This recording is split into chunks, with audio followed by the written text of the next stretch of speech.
So in today's episode of the Mentor Minutes podcast, of course, associated with the Meeple Mentor YouTube channel, we have a special guest, a game designer by the name of Seth Chappell. Sean, you want to say hey?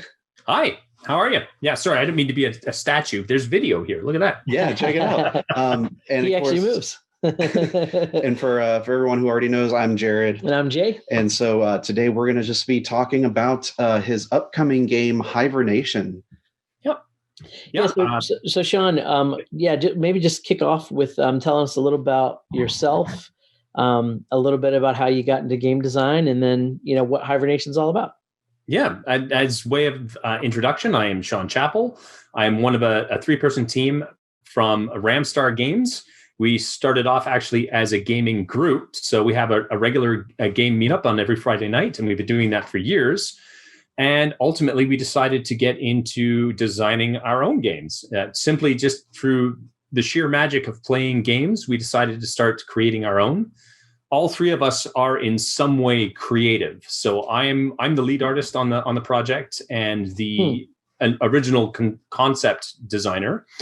My colleagues there, my wife Kit and our friend Sabrina, they're either authors and designers and or makers and artists as well. So we basically run the entire gamut of skill sets that you need in order to do a game design from scratch. Wow. Without really having to go outside and look for outside help. And basically in the middle of 2019, we started having ideas for making our own games, and one thing led to another. And we are now coming up with Hivernation. Hivernation is going to be our first game coming to Kickstarter. That's excellent. So have you also worked on any other game designs or projects, or is this the first one that's kind of come to this point enough to say that it's a working game, whether or not it's going to be funded or whatever? But do you have any others that you're also or have in the past worked on together? Yeah, actually, our first game concept was a macabre 20 questions sort of game, and we did this at a cafe one day. We were all sitting around having coffee, and I thought back to this experience I had when I was 14 at a camp. One of the counselors said, "Here's a game for you all to play. There's a man. He's in a phone booth. He's dead. Oh, yeah. Ask me 20 questions to figure out how he died." And so we did that for an hour, and a bunch of 14-year-olds never really got the answer. So he ended up telling us. Yeah. But I played this with our friends at the cafe, and it was so much fun because we were all artists and weirdos. We had so many interesting ideas of what to do with it. We thought, why don't we make that into a game? We'll come up with a scenario pack. That'll be a great party game. But as we talked about it, we realized that there wasn't much replayability in that, because once you knew the scenario, you couldn't really do it again. Sure. So we shelved that, and Hivernation was kind of the next game coming up behind it. Mm-hmm. And ever since then, the floodgates basically opened up. I started thinking in board games and board games only.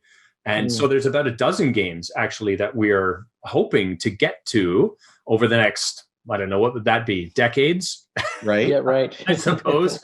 And we're already working on the follow-up to Hivernation. It's an egg-themed game. It's going to be called, the working title is The Dirty Dozen. Nice. And ultimately, the idea is to get the worst dozen eggs in front of you in order to call up the egg god. And it's kind of got a Cthulhu theme, a bit of dark humor, a bit of, I hazard to say to go to toilet humor. I don't think we're going to get there. Hopefully, it's a bit more mature than that. But yeah. I'm thinking so big around Easter time. yeah, exactly. I'm thinking Easter Dirty Halloween. Dozen, it's a mafia theme, Yeah. It's once you've got your hitmen, you're ready to go out and. But I like the theme though around the egg carton and all that. So you mentioned that so this game's been in development for a little over a year. It sounds like. And are you planning? So, I mean, you've got the cool thing is you got all the, the creative talent behind building. I mean, your prototype looks like it's, it's professionally done, in front of us. Professional art and all that stuff. And are you planning to also self-publish as well? So is Ramstar going to be also a publishing house or just a design studio? We hope it'll be a publishing house. This is our first outing and our first offering up on Kickstarter. So we're sort of halfway home. We're at the point where we've designed it and we've done the hard work of getting everything kind of set up and all the learning, all the pre-planning that goes into making this venture happen. But we don't know what the other side of it's going to look like, from manufacturing to shipping to freighting. There's a big kerfuffle in the world with freighting right now, and lots of I think money we all are aware of that. Don't go through the Suez. That's all I'm going to say. Man, oh man, what a mess. I've been following that quite closely, and it's a mess. COVID-19 has really screwed up a lot of things. Sure.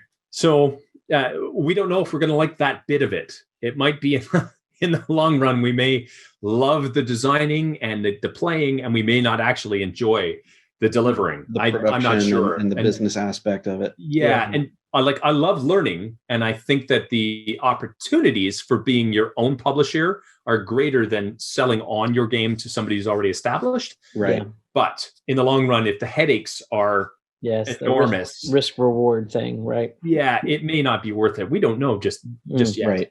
So it's probably too early that you may or may not have been able to secure any sort of quotations from production manufacturers. No. We have that. Okay. For sure. Oh yeah. We've actually been in contact with Panda Games. We're going to be working with them. To bring it out. Great quality. We settled on them because of that. I really want our first outing to be a good, high quality game. I don't want to necessarily go to somebody else that I'm not familiar with and run the risk of having a low quality game come out our first time around. I really want it to be solid in every way it can be. So I'm holding the prototype, that you sent us, and we had a good time with it. And I'm curious about the components. So how much different do you think the component quality or types of components that are going to be in the game will be different by the time the final copy is produced versus the prototypes that we're able to play with? Oh, we've actually changed the prototype that you're holding there is sort of our third generation prototype. Yeah, it's like cardboard hexagons. Yep. Yeah, we put out a fourth generation with different art. And we've actually changed the name of the game. So those tiles probably say Honey Bomb on them. That was an old working title. HB on the back. Yeah. That's it. It's but we found that didn't fit the theme of the game very well. So we changed it over to Hibernation. As just sort of a fun fact, the game is based on actual bee behavior, in that every fall, hives around the world, they throw out all their drone bees. They're beneficial in the spring. They work with the queen and get the hive going, but then they sit around all summer and just eat. That's basically all they do. And then come the winter, when they have to survive and hibernate, basically, they throw all the drones out because they're not really useful at that point. It's pretty harsh, but it's the truth. I'm glad my family wasn't like that. So I'm the opposite. I eat during the winter. Yeah, exactly. We do the exact opposite. So ultimately, that's what the game is. It's worker bees versus drone bees, and it's based on that theme. So did the theme inspire the game, or did you have an idea for a game like this and then came the theme? The second one. So the mechanics actually came into my head first. I used to be a stainless steel fabricator, and I would be working alone a lot. I'd get a job and have to build that thing. So I had a lot of time to think. And while our gaming group was ramping up and new game ideas were coming to me, I was drawing on my bench all these hexagons and kind of coming up with ideas. And that's the initial concept for it came to me while I was working one day. And then as we were developing just the mechanics of it, just laying it out on the tabletop, it looked like a honeycomb, and it just kind of, we all love bees. I've also done beekeeping in a past life as well. So it kind of was pretty natural and just kind of be able to apply that knowledge to the game. Yeah. So kind of like Elizabeth Hargrave. Oh yeah. There you go. Right. There you go. Yeah, I mean, I definitely like that a lot more nature-themed games are coming out. A lot.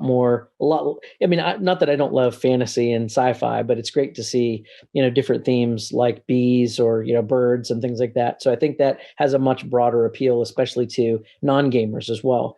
I have a question about, so since there is sort of a scientific basis for the game, how much do you foresee incorporating learning, actual learning through the game? And is there anything you might add to it, allow for maybe a teacher who's teaching about bees to be able to like show this and actually learn more, be a good classroom game. That's true. About how they operate. Yeah, interesting. It was something that we had thought about. We did think about that, and in the early stages, did we want to make this a bit more educational, bring in some of those fun facts about bees and things like that? And we're still toying with the idea of doing that with the instructions, of bringing in some fun facts and things like that. Yeah, but we don't have any long-term goals of making it necessarily educational. Like I could see that's a bad thing, but it just, I don't know, is that was sort of the goal of the game. So I think we're going to keep it as it is. Like I could see on the bees having like little quips about some bee facts, Yeah, that's an interesting idea. Flavor text, yeah. Right. Yeah, it's flavor text is basically what it is. So as you're looking through your tiles, you're like, oh, I didn't know that about bees. Well, now you're dead. Yeah, that's perfect. Yeah. So Sean, is why don't you tell us a little bit about, we've played the game and it definitely reminded me of a couple things, as I was playing it, but what were some of the things, like if you just summarize sort of some of the game mechanics, how you sort of in your design were incorporating elements of maybe other games you've played, sort of how did that whole, the mechanism sort of come about, I guess? Yeah. The main mechanic that I sort of was riffing off of and playing with in my head when I was at work, it didn't really clue into me that ultimately what I was doing was creating a hexagonal version of Othello. It has that. That's Othello. What we felt too. Yeah, it does. It has that Othello mechanic to it. It does. It's just sort of reoriented in a new fashion. And I didn't even realize it, even though I did have a magnetic set of Othello when I was a kid, and I played it quite a bit. It never clued into me that was the base mechanic that I was coming up with. Right. And so it actually took somebody else pointing it out to me. They said, hey, this is kind of like Othello. And I'm like, you know what? You're right. I've never played a modern game like that. And I thought I'd come up with something so new. And I was all excited. Look, I came up with something that nobody's ever seen. Yeah. And it's like one of the most ancient mechanics ever. Yeah. It also reminded me a lot of Othello too. Although for me, I would much rather play Hivernation because Othello is so abstract. Whereas this felt, a lot more thematic. It felt like the pieces that I was moving, there's a reason behind the pieces moving the way that they move. There was a reason behind some of the special tiles that worked very thematically, which you can certainly describe here in a minute with, the flowers and, the bear and the beekeeper and things like that. Yeah. For me, it felt reminiscent of those classic games, but definitely felt, a lot more modern, almost like a Hive, because Hive feels very classic to me. But what I love about that abstract is that all the pieces move the way that they fit within the theme. And I feel like this game does that, very well. Yeah, I've heard Hive come up a few times. I've never actually played it, although I know the game. And from what people have told me, that one sounds quite a bit like chess. Like all the pieces different. Have individual moving patterns and things of that nature. Yep, that's right. So I'll definitely have to pick it up. People keep recommending it to me, so I'll have to try that one. Yeah, it's a great game, and to me, the comparison really, outside of the fact that it's an insect theme, just the feeling of them both being almost feeling like classic games in a way, right? But with a modern twist, I think. You also may want to look at Cubio, which is not a game that has a release. It's just a game that uses 6 dice for each player. You're telling me about this one. Right. I did a tutorial on it on the channel because it's an unknown game, but it's worth playing because it's easy to carry with you as long as you have the dice, like just different colors for each player. And it has some of that orienting things that this has where you're trying to certain numbers roll. Like, this Cubio, you don't actually roll the die. The numbers are just set for their power. So like you can power up and then take over certain areas. And that's sort of what this is trying to do as well. So I'm curious, or I would, I guess recommend that as another one to look at for any other, ways that it could help or improve the game too. Inform it. Yeah, sure. I do like those special tiles, and I think the flower one was always fun, like trying to set up a big, a big takedown. You took advantage of that a few times when we were playing. He beat me in our plays. Every time we tried it in our session, I won. So I like the the bear, which is sort of like a guard, that protects. I mean, when and that to me is also an interesting question to ask a designer, and that is, you probably learned quite a bit through your play testing sessions.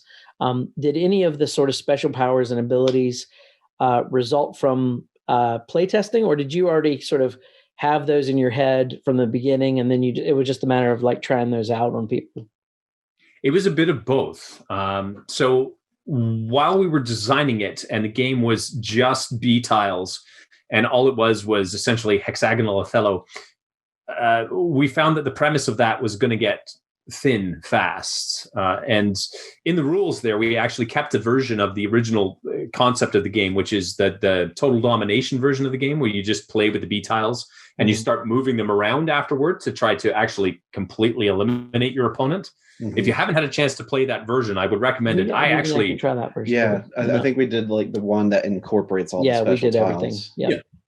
Yeah, I actually like just the simplicity of that other game and how tough it is to actually remove your opponent completely. Yeah. Because there's always something, and you're constantly chasing, and it's tough. Mm-hmm. But as we played that game, and we realized that the playability of it might get worn out quickly, we decided to start adding in some other tiles. And because the game was all offensive, we thought we need a defensive tile. There has to be a way for us to block. Mm-hmm. So we came up with the bear tile. And when we first started playtesting it, it would just go at the end of a line somewhere so that somebody couldn't just put their B tile down and flip yours. Mm. But it worked out that you could get in front of the bear quite easily. You could get the first tile. And once you had the first tile, you could get all the rest of them. So we decided to beef up that mechanic. And now anything that the bear tile touches doesn't flip. You can't flip it. Now it becomes part of the blockade, and it becomes like an enclave of B tiles that you can go back to again and again and again to consistently attack your opponent with. So that was something that came about through playtesting. We actually had to, or we had people tell us, this doesn't work very well. And we could see it as they played, not working very well. And we're like, you're right. So we decided to bring it more into line with the flower tiles, which we already kind of had pre-planned, and they flip things in tiles in a ring. So we thought, we'll make the bear the same. It protects in a ring. It makes sense. Yeah, so they're like polar opposites. And so the bear tile also has these tokens that go on the tiles. Was that added after playtesting? Yes, you can remember. It just felt like it was going to be like help you just remember. As we did it, we realized that okay, so you can't flip these tiles, but how are you supposed to play through them if you can't flip them? And it didn't make any sense to be able to do that. So we needed to start remembering, and that's exactly why they came up, because we couldn't remember. You can't exactly, you could if you took the time, but just easier to have a visual reminder, and we popped those in the game as well. Yeah, and it makes sense. No, I was just going to ask. So now, after you've gone through play testing, you said this is like your fourth iteration now of the game, right? Yeah. When are you planning now to do all the pre-work to put it on Kickstarter? Is this a good time during COVID to put on Kickstarter? Yeah. Have you guys thought about that with relationship to everything going on in the world, or has it affected? Or has it affected current timeline? Right? Yeah, it has. Well, everything's kind of affecting our timeline. At this point, we actually wanted to kickstart it in the spring of last year, but when COVID-19 hit and shut everything down, we had all this stuff planned, tournaments and conventions and game shop appearances, all this stuff. Everything disappeared. All of it, every live event gone. So we put it on the shelf and waited for a few months to see if things would settle down. Nothing did. So we decided to just keep rolling with it. And then we were ready to sort of kickstart in November of last year. But when it came to the financials and some other stuff, we didn't really understand what we were doing.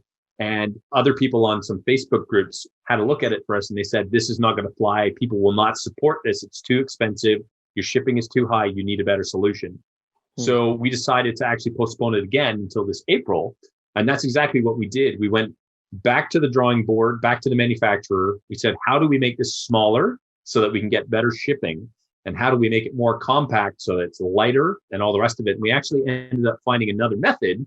instead of having punch boards full of tiles, we actually have a way of punching the tiles individually so that it's going to be stacked inside the insert.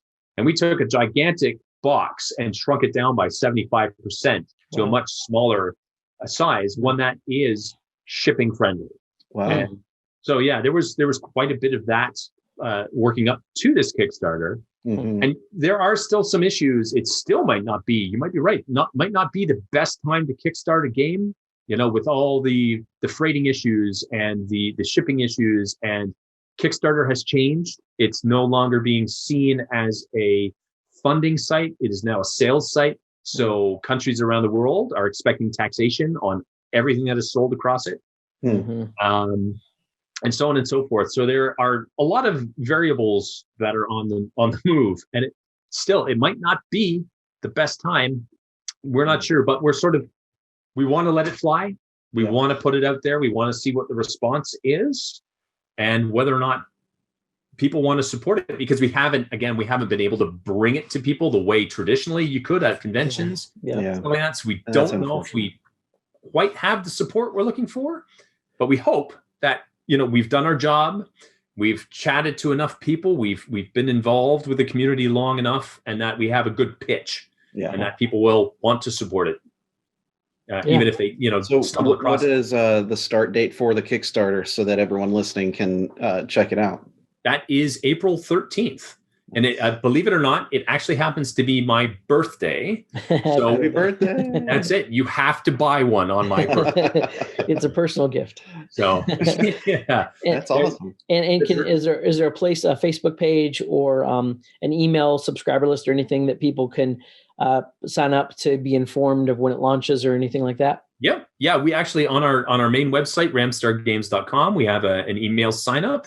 We'd love to continue that conversation with you. It's been great meeting the community. Fantastic community. One of the best. Yeah. And then, of course, we do also have a Facebook group. So you can find us. It's just ask to join and you can come on in. We're talking all things hibernation all the time and updating people as to when things are happening. And yeah, we also have a pre-launch page for Kickstarter if you prefer that. Oh, okay, cool. What is the price for a single copy of Hibernation if you're going to plan to back it? Yeah, at the moment, we're going with 24 American.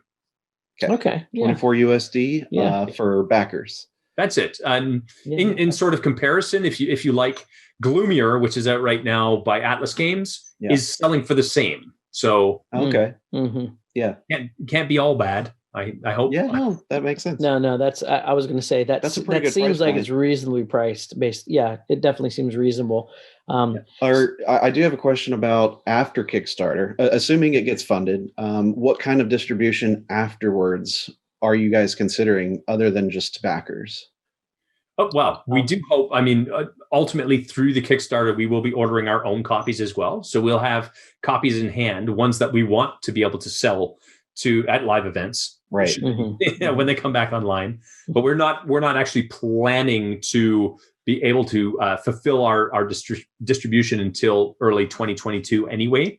So by that time that they get to us, hopefully things will be rolling again. We'll be able to bring those to live events.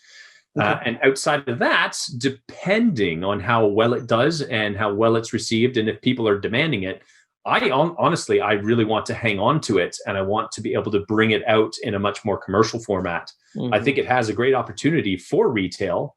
It's just that we're so new and we're just getting things started, and people don't really know us yet and haven't had a chance to play the game. Right. But we're not sure if that's practical yet.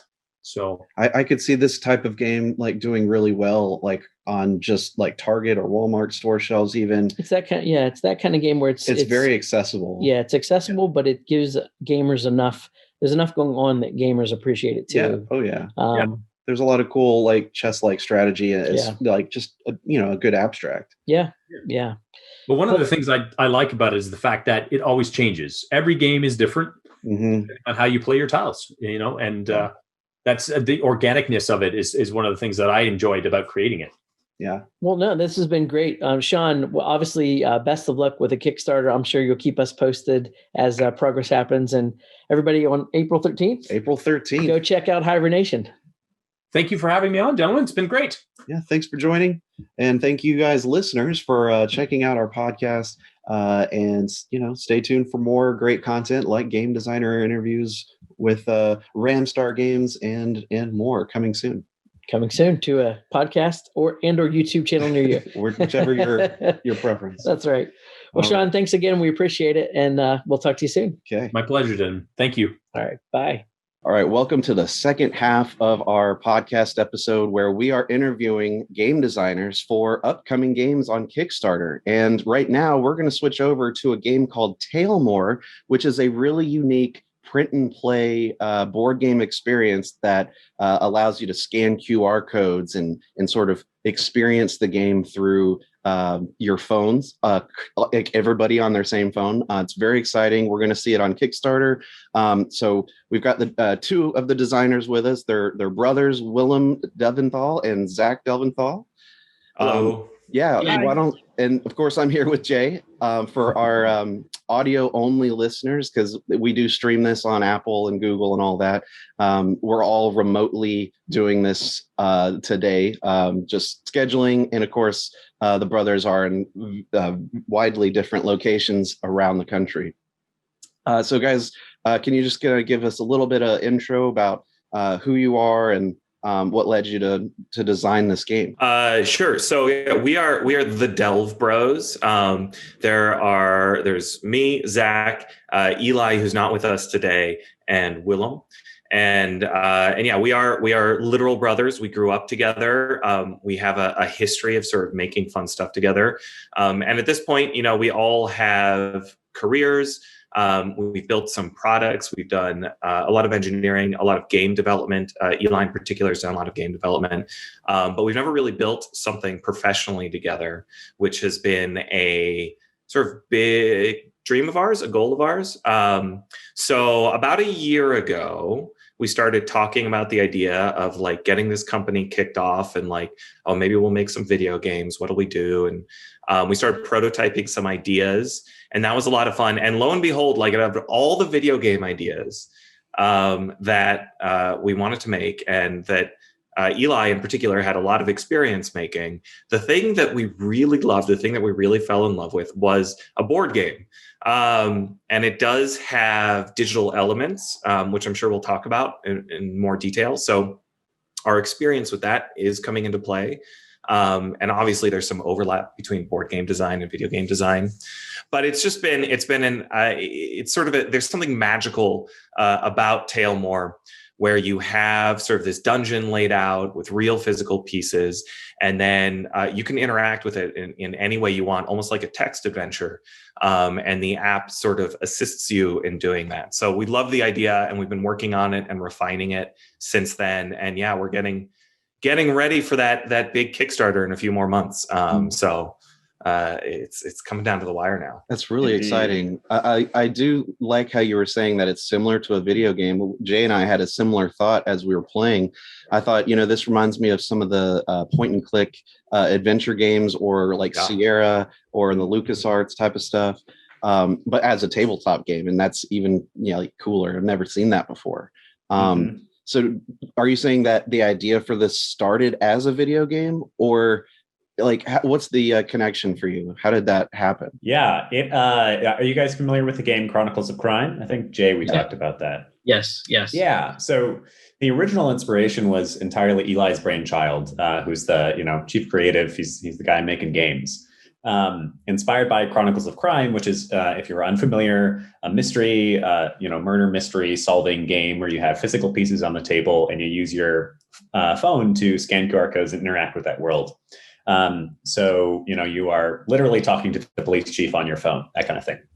And we went, that's cool, but we care about dungeon crawlers and D&D and all that good stuff. So why don't we try that? And we actually did a literal debate between the three brothers to pick what game we would finally work on together. And this was the game that I decided to pitch to them. And I did a whole, I went after the feels, trying to get us to remember, what we would have chosen as children. This is what we got excited about. We played D&D together. We played all kinds of video games together, and somehow this won out. So out of all the video games that we could have made, that we have so much more experience making, we decided to delve into the land of board games, and it's been a fun ride. It is definitely a little bit of a blast of the past for us, because as much as we've been working on like web apps and video games and stuff for maybe the last decade, when we were kids, like we made so many just terrible board games that we then made our parents play, and like it was always so much fun. And so like doing that professionally now and making an actually good board game is like, it's a real treat. And yeah, it's been a lot of fun to work on. Hey, don't make any assumptions calling this an actually good board game, Zach. I mean, I'm going to call it. I'm going to call it today. It is officially a good board game. You heard definitive it here first. answer. Yeah, from one of the designers. Well, so Jared and I got a chance to, play the prototype. I made the same comment to him, like, this feels a lot like the mechanisms and the technology used in Chronicles of Crime. But the difference there is, rather than sort of using the phone technology and the QR codes to interview subjects and switch locations, which is very sort of abstracted in that game. Here, what I really liked about what you guys did is, there's a physical dungeon on the board. There are rooms in the dungeon. You see your standee. You see other characters' standees. Yeah. So that sort of micro view of the world it feels a lot more present than sort of this kind of like a seek and find kind of adventure. So, I thought it was really well done. And obviously your video game experience came through a lot because, we were commenting as well as, when you get into sort of combat, you switch to a very sort of turn-based mechanism. Very much like Final Fantasy like that.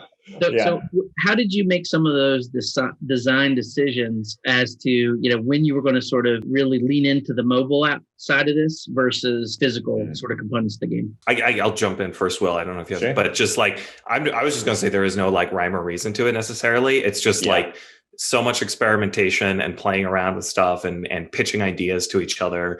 And, combat was something that like, early on, we had no idea what we were doing. We were just like we had the idea for exploring right away.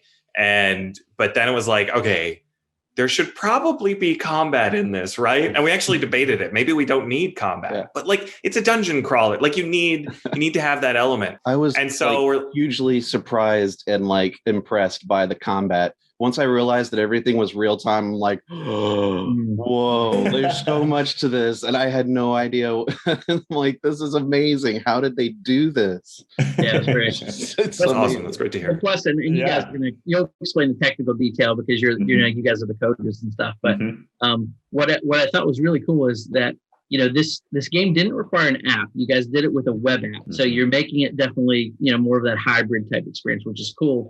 But the fact that it would sync between Jared's and my phone was neat. So when Jared was reading a particular part of the narrative, it would actually change my phone screen to show me what he was seeing. So I really like how you guys did that synchronous coding as well to kind of keep everybody involved in the game at the same time. That was a neat, I think, a good choice.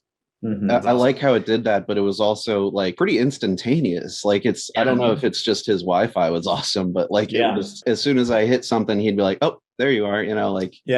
Yeah. Well, Zach here, what Zach, I think, most primarily brings to the table as far as professional experience, at least, is specifically back-end engineering. He's done all kinds of stuff in that space and in many different spaces, including crypto and blockchain, which is fascinating. And maybe we can talk about that.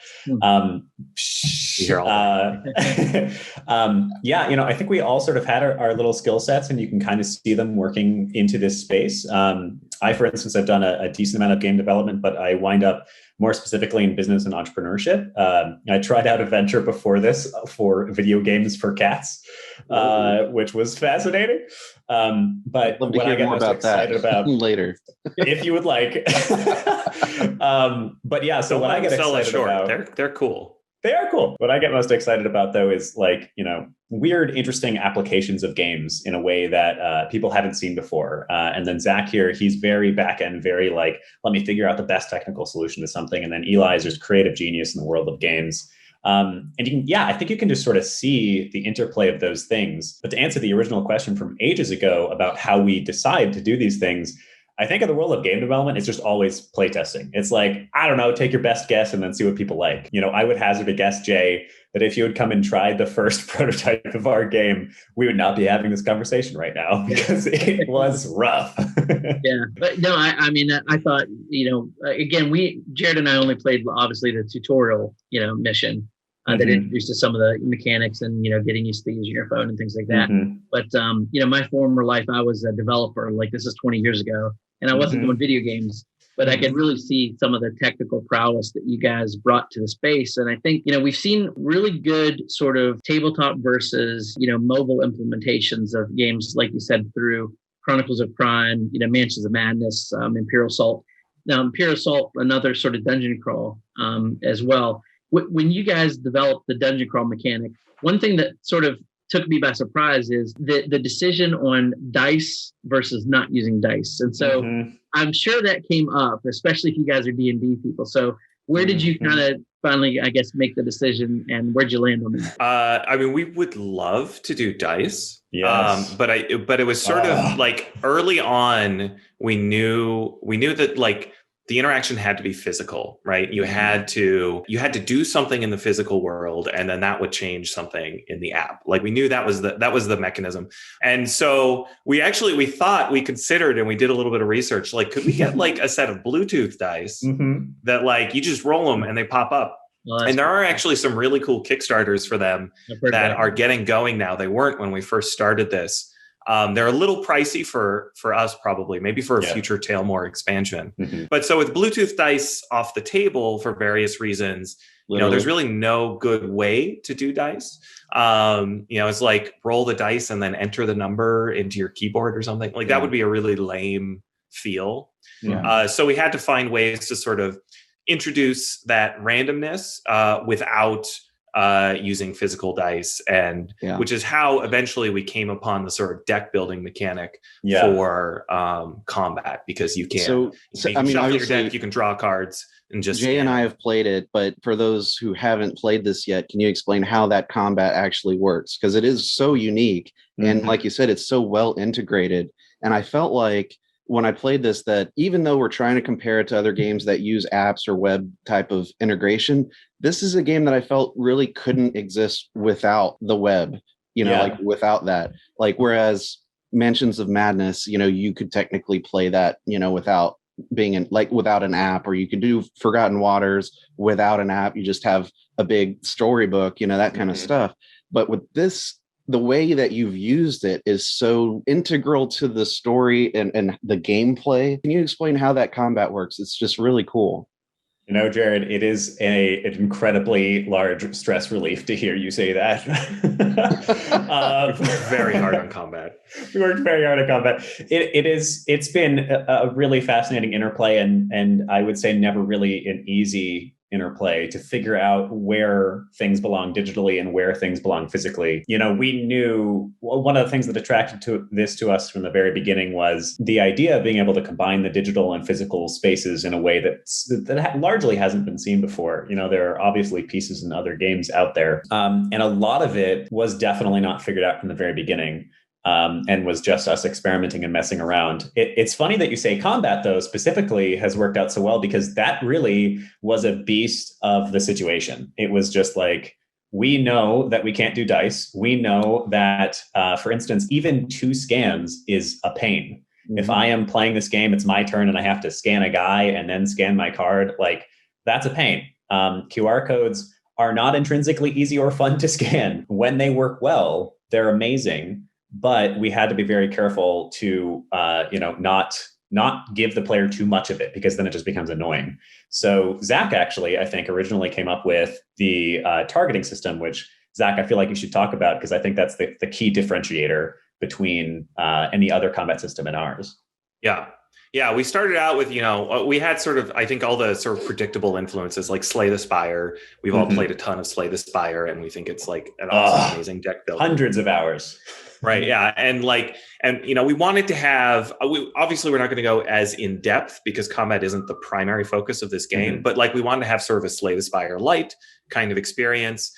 But then sort of, I find that like the most interesting creative decisions come out of like constraints. And so Yes. we have this unique constraint of, okay, we have this QR code scan mechanic. Like we've done a lot of hard work to make the QR code scanning work pretty well. And I think it does most of the time, but it's still like people don't want to be scanning like 2 things, 3 things, however many. So you can't have like my attack hits that. So like, what could we do? I was like, okay, well, what if, and another video game, we have a lot of video game influences, but Darkest Dungeons has this positioning mechanic, right? Where certain attacks will hit like the front enemies and certain attacks will hit the back enemies. And we're like, okay, so what if we did that where like the targeting was built into the attack? So like you might have an attack that does a lot of damage, but hits an enemy that like you don't want to hit. They're like the tank or something.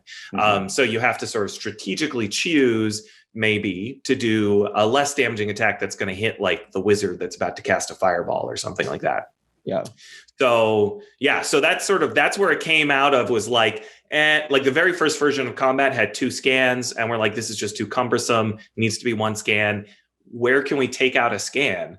Yeah. And eventually like that is where we hit on, and it started to feel really good and started to feel like its own sort of strategic thing. Yeah. And so we ran with it and continued to work on it. I think the newest version is not quite ready to drop yet, but we've made a lot of changes to just the cards and stuff and like what each of them does and how the targeting works exactly. And I think the next version's really gonna be nice. I'm looking forward to it. Yeah, and not to hammer it too hard home, but one last thing about this. I think one of the things that I personally love about Slay the Spire is the interplay between cards. Like you can only play so many cards per turn, but those cards make infinite fascinating combinations. And we're all used to that in the deck building world. In this game, we knew that like probably we can't have people playing too many cards because 1, it's just cumbersome and annoying, and 2, like it's a team-based game. So if you're playing 16 cards and the other player's like, okay, I just got to wait for Zach to do his cool combo, that doesn't work very well. Yeah. So one last inspiration to point out here is we knew we had to restrict it to 1, maybe 2 cards, which we also experimented with per player per turn. And then how do you make that an interesting decision if you only are picking 1 card? So we took some of those inspirations from Slay the Spire, et cetera, and tried to make it so that at any time, me and Zach actually have to communicate to make those interesting combinations. Yeah, it's a really huge priority for us to make sure it's a game about collaboration and teamwork. Yes. You're not just like all playing next to each other, staring at your phones or something. Right. So like that was, I think, an insight of Will's, that like it needs to be like, you're one player or whatever, you're comboing off your teammates. And so like, I think that's probably, after the targeting, like that's the biggest mechanic of combat maybe. And like, it is really cool. Yeah. I really like overall, you've done such a good job with this that it just feels so like natural and smooth on how it interacts. And it's so responsive and quick that, you don't get frustrated at all with it. So that's certainly a technical achievement. Watching the guys like move around, and then you see like their bar, like, fill up. I'm like, oh, I need to like figure out what I'm doing because he's about to do something bad. Yes. So I'm like telling Jed, I'm like, oh, do you have something that's gonna like hit this guy over here? Okay, I'm gonna go for this one then because I've got a +5 or whatever. And like you said, it's that interaction at the table, but we're all affecting the battle on the screen, of which we're all looking at our own phone. So right. Yeah. You're right. We were like we're still constantly communicating the whole time. And that was the neat thing, is it wasn't us just staring at the phone and making decisions. The whole time we're like talking about it, And I think that key component of that not losing player interaction is like key to board gaming, I think. A lot of games that do the app stuff, it's sort of like when you go to the app, it's like, now we're in the app and we're not talking because we're just listening or we're doing what the app says. But in this game, it's like, oh, we got to go to the app. Everyone get your phone. Oh, what's going on? Let's talk about it. And that interaction never stops. Yeah. And I was just blown away and surprised by how that worked and how integrated it was. And to me, it was like, not only do these guys know, software development and all that, but they understand the board gaming experience. And I think it's such a unique game that, people need to try it before, I think if people tried it, they would be hooked. It's hard to convey the experience without actually trying it. Yeah. And that might be your biggest hurdle, in trying to fund through Kickstarter, because it's never been done before. That's just my thoughts. Yeah, we've heard a lot of feedback from people like, I tried Chronicles of Crime and then I sold it after I played it once or whatever. And Chronicles of Crime did something totally new, and I think it's a very cool game, but it does the app isn't quite there in my opinion. It's a little clunky, and there's a lot of room for improvement there. And like you said, the interaction is sort of a little floaty. It doesn't really feel like you're interacting with pieces that are there. So, it's definitely, we are trying to sort of take what Chronicles of Crime started and sort of bring it even further into the board gaming world.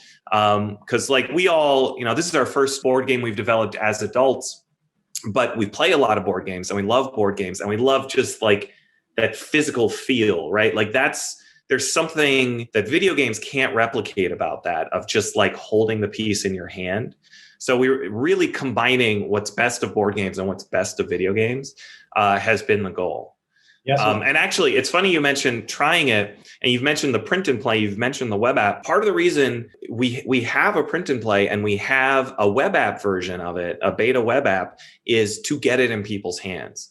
And you can go out and you can play it today, and the web app is eventually going to be replaced with a full mobile native app after the Kickstarter. That's going to come down the pipe, and the print and play will be a box you can order that is nice. But for now, we wanted to get early feedback, because that's a big thing in software engineering, and that's a big thing in board gaming obviously as well. You got to test. But also we just wanted to get it in people's hands so that they could experience the magic themselves. Right. Go out and play the print and play with the beta web app, but also know that we're building towards the point of this Kickstarter is to get a nice box in your hands with a nice native app. If folks that watch this want to go out and get the print and play today, would they go to the Delve Bros website, or would they go to a different site to download? You go to delvebros.com/Taelmoor. That's DELVEBROS.com/Taelmoor, TAELMOOR. It is totally free to download. You can also play it on Tabletop Simulator and on Tabletopia, trying to make it as accessible as possible. Very cool. Yeah, if you're playing remotely, you can use those. And actually, Will, this is a pretty new development, but we also have Taelmoor.com now, and that will redirect you right to the print and play site. So that's TAELMOOR. We're going to spell this a lot. .com, and that'll take you right there. Yeah, and I noticed you also have your coming soon Kickstarter page up too, where folks can sign up to get updates when it comes out on Kickstarter and everything else. So Yep. I'll make sure to include those links in the video's description.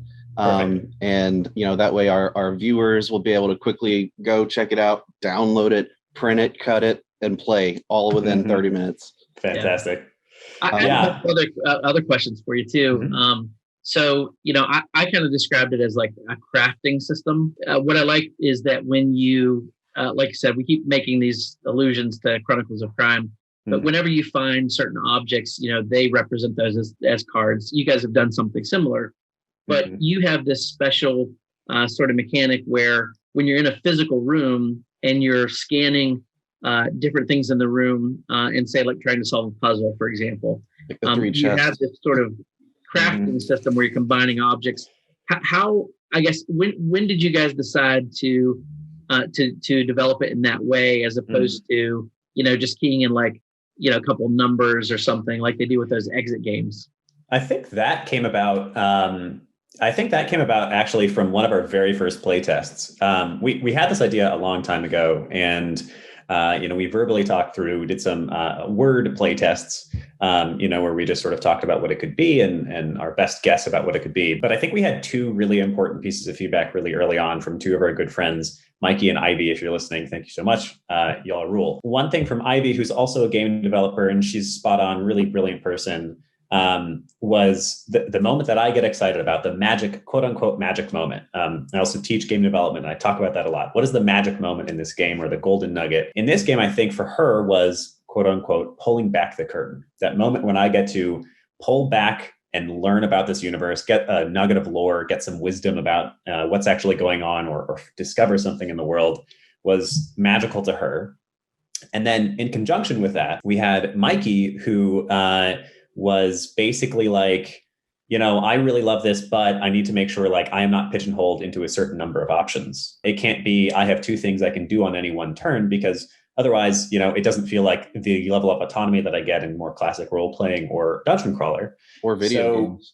Or video games, yeah. So combining those two, we knew we needed to have a certain level of granularity to make the world feel infinite. So we couldn't just have 2 buttons that you could pick on your phone or whatever.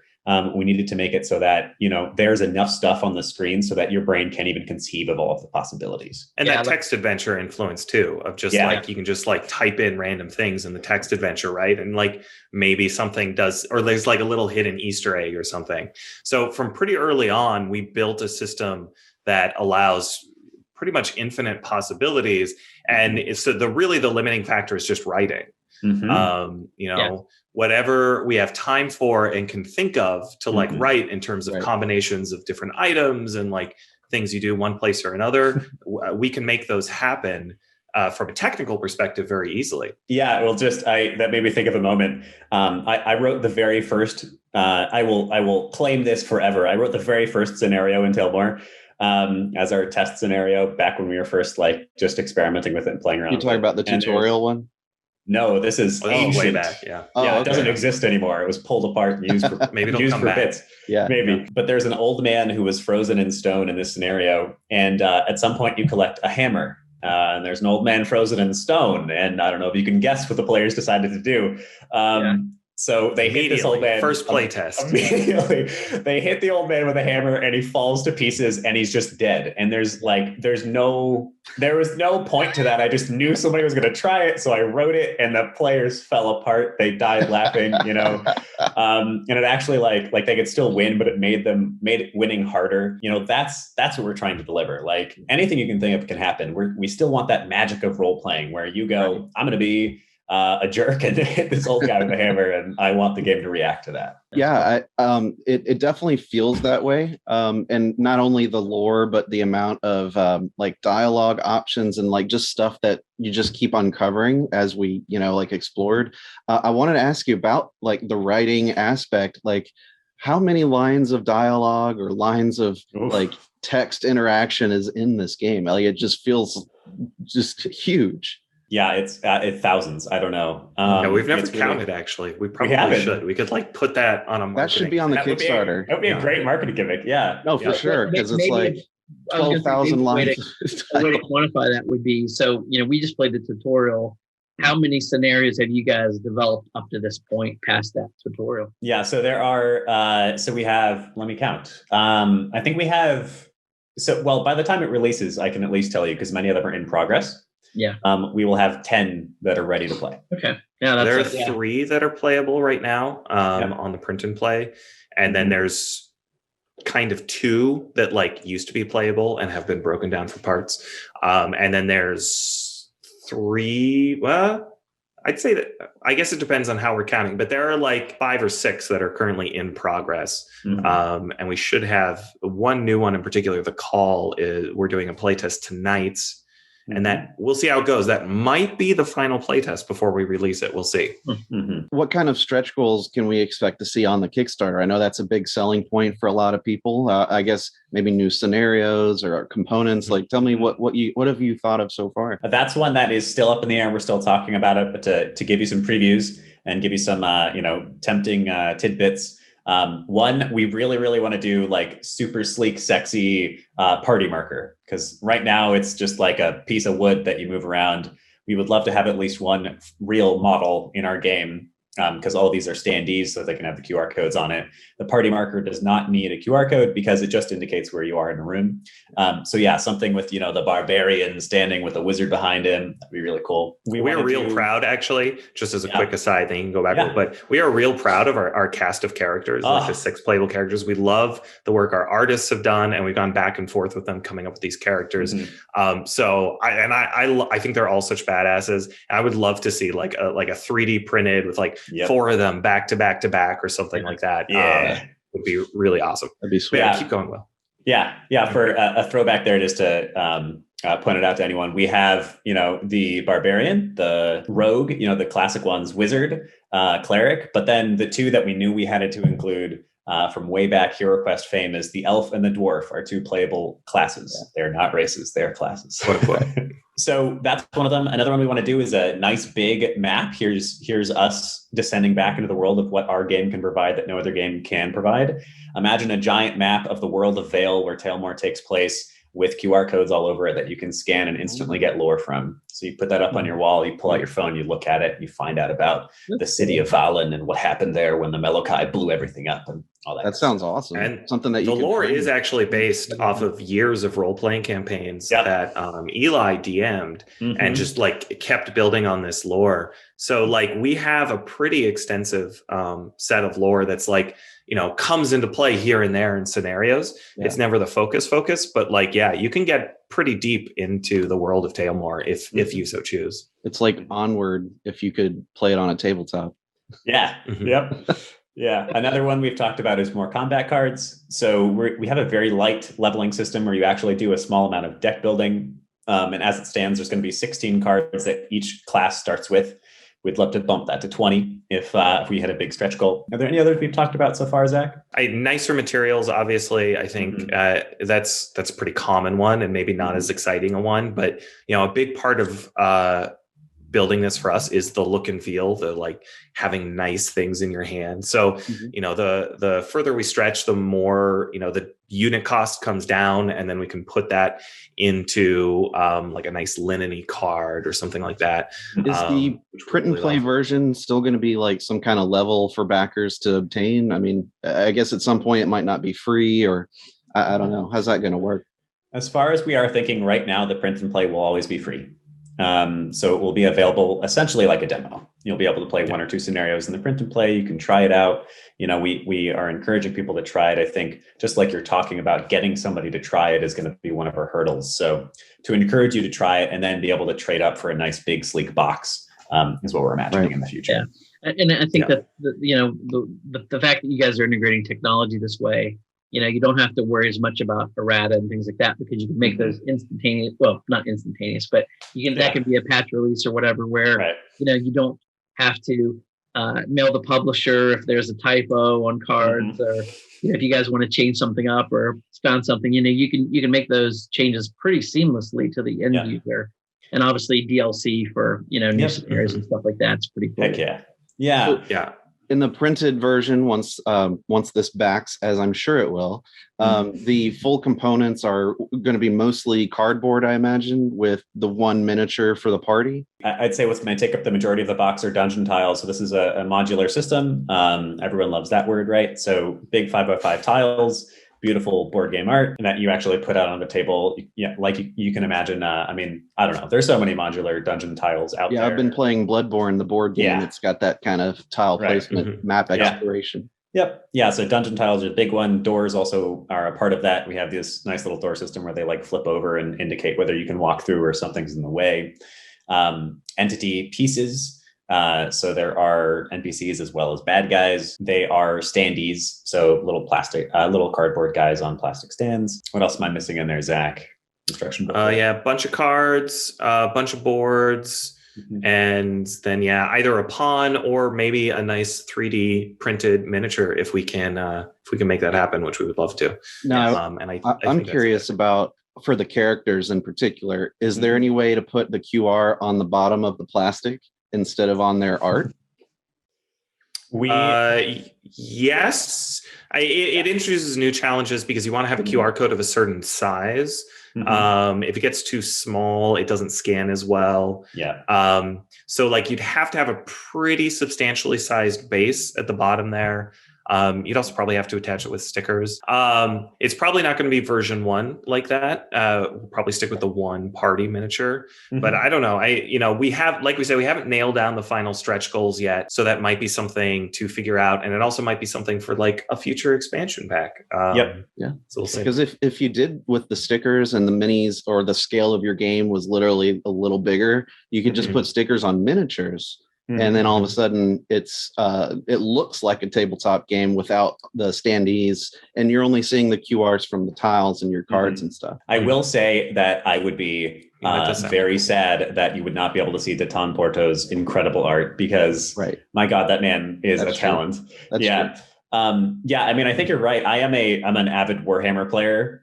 So I freaking love miniatures, and I have thousands of them. Right. And originally we wanted to do that, but I once again, this is our first board game, and we went pretty ambitious with it. A couple of our advisors were like, yeah, start with like a deck of cards. Have that be the first thing that you make in the board game world. And here we are with a modular dungeon crawler standee encrusted video game. I don't know. Right. A hybrid that no one's ever done before. Right. Go for that. I don't know. Well, and then, we were told to eat the appetizer, and we got the 10-course meal. Yeah, you sure did. the fact that you're going to Kickstarter, is this going to be completely self-published at this point, or are you looking to partner up in some point in the future? Does it depend on the success of the Kickstarter? Yeah. Yeah, we're going to, we love this game, and so it's going to have some sort of future, hopefully, unless the Kickstarter like totally bombs, and then maybe we'll like cut our losses. But yeah, a lot's going to depend on how successful the Kickstarter is, and then we'll have to start looking at like, okay, maybe it makes sense to like hook up with a publisher, sort of get this thing into stores, and that's the future, or maybe like it funds enough that like this is what we do now, nothing but Taelmoor for the next however many years. And this is going to be a big decision point.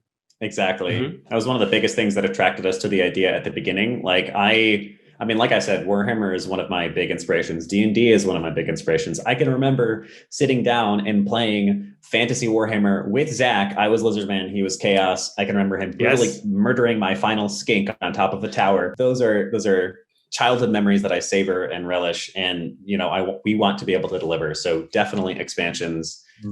If we can make this first Kickstarter run, then so much more that we want to deliver in the world of Veil. It is massive. And to give you guys a little sneak peek, what we're thinking for the first expansion pack is called a Dry Harbor, which is in fact an airship yard with all kinds of awesome steampunk stuff. Oh, that's cool.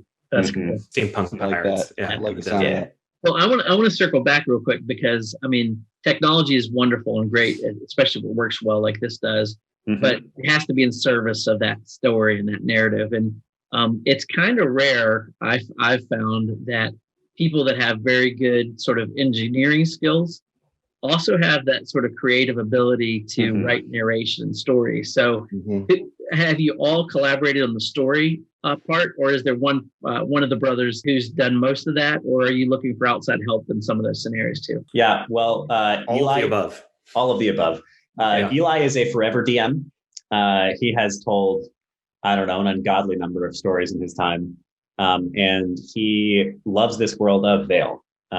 This place where magic is outlawed because the wizards basically set off a nuke one time, and all this other really cool lore that he's built over literally years. And so that was sort of formed as our basis. And I think Eli, being a game developer, has always had that creative flair, always incredibly effective at that. And Zach and I think both have some of that, but we're well aware that we're not writers. So we actually have 3 in-house writers that we have hired over the magic of the internet, who each are in charge of one campaign and may well be writing more in the future. Oh, very cool. It's great to see that much support, especially with all the lore that you guys have built, over the years with this. So content is definitely king with like a game like this too. So it's just like, everybo's writing, and Eli has a lot of experience, and is also, he happens to be our only like full-time employee at the moment. The rest of us are doing this part-time, and we have other gigs. So he's put out a couple of scenarios, and they've been great. Willem's put out a scenario. I'm an engineer, so I did all the logic of my scenario and haven't written a word yet. But one day it's going to come out. It's going to be great. And then also we're blow us out of the water. Yeah, awesome. All of the above. It's we don't want you to get bored with this, right? I think that's a real risk with any sort of heavy storytelling board game. Where like it's eventually people are just going to be like, I played all the scenarios and there are no more. So we want this to launch with at least 6 scenarios and hopefully more. And then like you said, the digital delivery, like we'd love to be funded to a point where we can have like a monthly scenario that comes out or something. Yep. And maybe those will be free, maybe those will be paid, maybe we can do one of each. I mean, that'd be awesome. Yeah. But we want this to continue having value. Yeah. So I have a question about the difficulty, because when we played through the tutorial, we got to the final bridge tile and we had the rope and all this stuff and we didn't have a light. And I'm like, what have we missed? Like, where did we might not have just had a card. We weren't sure. Maybe so I guess my question is, if someone like us, because we're dumb, gets stuck, right? Yeah. And there's like one path that is like, okay, you either get the thing you're looking for or you can't proceed. Will there be like FAQ forums or like a helpline? That'd be amazing. We should that's how we fund the thing. It's a 1-900 number. You have to pay okay, did help. You look underneath the second chest? It's like Nintendo's, helpline. Yeah. Be amazing. I mean, I think at the end of the day, that's a writing flaw, right? I mean, you'll never write it perfectly for everybody, but that's one of the reasons we do so many play tests, is because you never anticipate exactly how players are going to read something. You're always so much in your head. So like, we want to get to a point where you never get totally stuck, hopefully. And B, there's a lot of ways to complete. And actually our very first scenario that Eli wrote was like this massive sprawling thing where like there was like, it felt like 100 ways to get through the scenario. And like, okay, if you've got a rogue, they can lockpick this and get that. And like, it was just like all these different things. It was super cool. We don't have that anymore because the game mechanics have moved on, which have made that scenario defunct. We're going to like update at some point. But like, that's just a question of writing maturity. That's just writing more paths into the game, which is just a question of time. So as these scenarios mature and we get closer to the Kickstarter and even beyond the Kickstarter, we can keep adding new branches and stuff pretty easily. It's just a question of getting the writing hours in. So basically, just keep exploring and you'll find it. Yeah, I think. I mean, I do think that you have a great. The hotline idea is good too. The hotline is hilarious. I mean, obviously we have a Discord, which if you guys can stick in the description would be amazing. Yeah. Come join us. So we're hoping to create a community surrounding it where if you got stuck, you could absolutely ask for help. But we're Stack also Overflow questions. Yeah, Stack Overflow for Taelmoor. You guys might not know that because you're not engineers. It's that's only a relevant reference. For like, I get it. But yeah, Zach and I are like, ha ha ha, and you guys are like, but yeah, I think something that we've realized about this as well. I often talk about in the world of teaching people how to make great games that you're not seeking to make a specific game; you're seeking to make a great game, and that the game sort of like tells you what it needs to be. And in this case, what it has told us that I don't think we quite expected at the beginning is that it's a fairly casual role-playing game. This is something that you with your 2 10-year-old sons could play, or with your drunk college buddies could play, where a D&D would be a little bit too heady and too much. So depends on how drunk they are. Right. So we're hoping that, no scenario is going to get you to the point where you get stuck. And if you do, hopefully there is community out there that you can reach out to, including ourselves. Yeah. Well, of course, I don't want you to have to spoil the end of the tutorial, but I'm like, I couldn't figure that one out. We thought maybe we had to just restart and start over and figure out what we missed. No. I'm actually writing that down right now. Yeah, because I'll tell you did not miss it. I'll tell you that you did not miss it. All right, I think we did all right. Yeah, I think we got right where we needed to be. But what was going to say? It wasn't you being dumb. Well, but to your point about the intuitiveness of the game, I mean, I think we just picked it up right away. Like it wasn't sort of something where we needed to go through a big rule book or anything like that. It really just kind of walked us through everything. And I think board games so many times don't do that. Yep. And that barrier to entry for a lot of people is the rule book. So having that sort of first, walk me through, teach me the game, very video game-like scenario, right, I think is going to go a long way to getting people to jump that hurdle and dive right in really quickly. Yeah. It's funny that I think like there's these two disparate, like, of course, board games and video games are both games. And of course, there's a lot of parallel in the studies of building both of those things. But there are also things that are totally separate. And I think one of the things that's totally separate that's interesting is that In board games, the typical board game player expects to open a 12-page booklet and read every single page and get lost and confused and just guess and like do it. And a video game player does not. A video game player is like, why is this game so confusing? I hate it. We as primarily video game developers have a ton of experience in onboarding people. Yeah. And we spent a lot of effort trying to make this smooth. So very happy to hear that you have. Yeah, I mean, if I could share like our actual experience, he calls me on the way over and he's like, so have you read the rules of this thing? I'm like, kind of, like, it's just like one page. Yeah. And I'm like, I think once we start scanning stuff, it's just going to start. So, and we got everything out and he's like, this looks cool. What do we do? And I'm like, here, scan this. And then all of a sudden we were in and he's like, well, what are the rules? I'm like, let's just play. And like, it worked. Like there wasn't anything where we had to stop and go like, oh, what, like, what does that mean? Or flip through a page. Like it was literally, you're ready to start once you log in, and I'm like, we'll just see what happens. And it worked very smoothly. Yeah. I didn't feel like we were lost or confused at all. It was more of, as you introduce new, mechanisms and cards and mechanics and things like that, it was really clear on the app what you were to do next. And so, I thought it was, super intuitive that way. Yeah. And I guess even because of how much, web stuff or the app that is there, I think the biggest takeaway was how intuitive it was, because there wasn't a moment, like you said, where we were like wondering what we're supposed to do or how we're supposed to do it, unless you have no idea what a QR code is, I guess. Yeah. Other than that, like it was very easy to just play. So yeah, I think that's awesome. It's good. So funny because we've had the reverse experience of like, giving it to people and then being like, okay, where's your rule book? And we're like, oh shoot, people want a rule book. That is a thing with board games. Okay. We got here, put out this one pager, it's honestly, it wasn't something we thought about or planned really. It's just, that's how we're used to building experiences, is with like a built-in ramp up. And so it's only recently that we've realized like, oh, we could put some of this stuff in our rule book and people would probably read that. Yeah. Okay. Yeah. Guaranteed. At least the components list. You definitely have to have that.